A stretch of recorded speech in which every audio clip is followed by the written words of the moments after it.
For Brian Linden, this is his 25th year living in China. For decades, he has been operating the Linden Center, his namesake hotel brand and a hub for cultural exchanges in Xizhou Town in Dalibai Autonomous Prefecture, southwest China's Yunnan Province. In 25 years, Brian and his family traveled to almost every bit of China and welcomed thousands of guests worldwide, introducing them to the Chinese culture. What is his observation of China's development? What message in his eyes China is sending to the world? I sat down with him for his answers. It's always good to start with your experience, like why you came to China in the first place in 1984 and what intrigued you to stay here. Man, I'm looking for a new dream. I came to China mainly because China gave me an opportunity to probably have a better life, which is kind of interesting because in 1984, America was one of the richest countries. And China at the time was not very affluent. So when I had an opportunity in 1983 come to study in China, I didn't have much of a future in America, to be honest. You know, I was a community college boy, and then I was night school boy. I felt that my mom and dad had dreams that they were never able to achieve. So I felt that in some ways I needed a new place. China immediately embraced me and gave me opportunities. Without China, I would be cleaning carpets still at my age. With China, I became a better person, not just for me, but for the world. 35 years ago, you wrote in your book that you couldn't recognize China from a world map, but now you have a little map in your head where to go in China, taking the trains, and also you could tell foreigners how to visit China. What do you think are behind such a big change? In 1984, there were very limited train lines and very, very slow.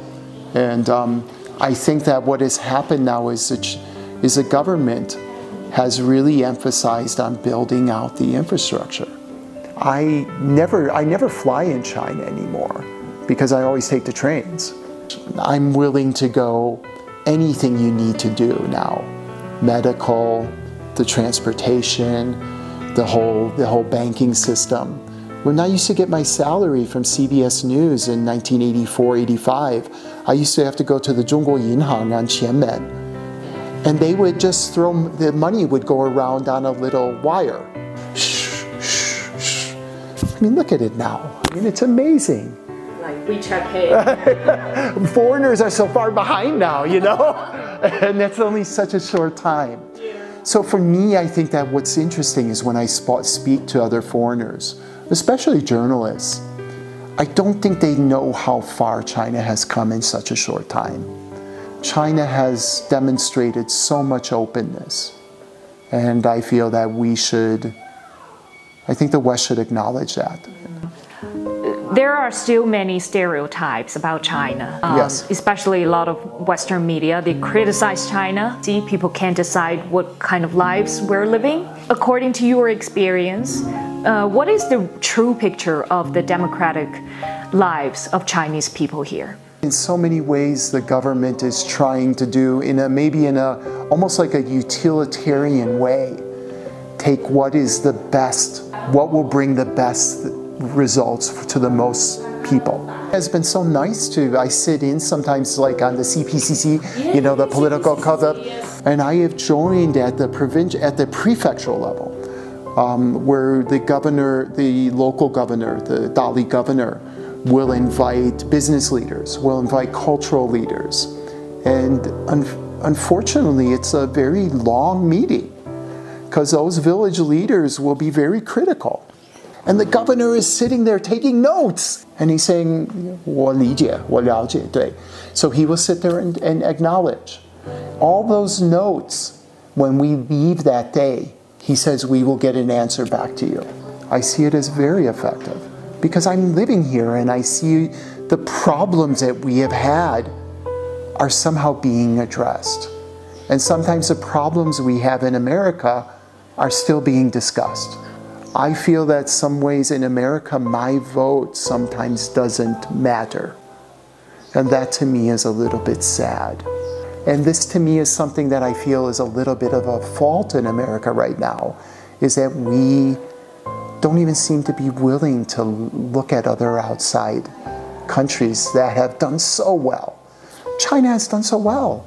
How do you comment on China's opening up efforts, especially considering we're announcing more visa-free policies for different countries? Yeah. How do you comment on those opening up efforts? It's been very helpful to us.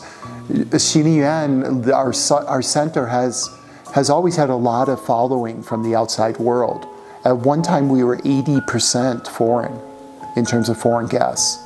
So just think, we're in the middle, we're out in rural Yunnan, and most of our guests were foreigners, and they were coming because they want to know traditional Chinese culture. Last week we had a big Spanish group. This week we have 2 weeks of, Americans here. So this just shows that there's a market out there. But the market is not just solely, please, we shouldn't just focus on business.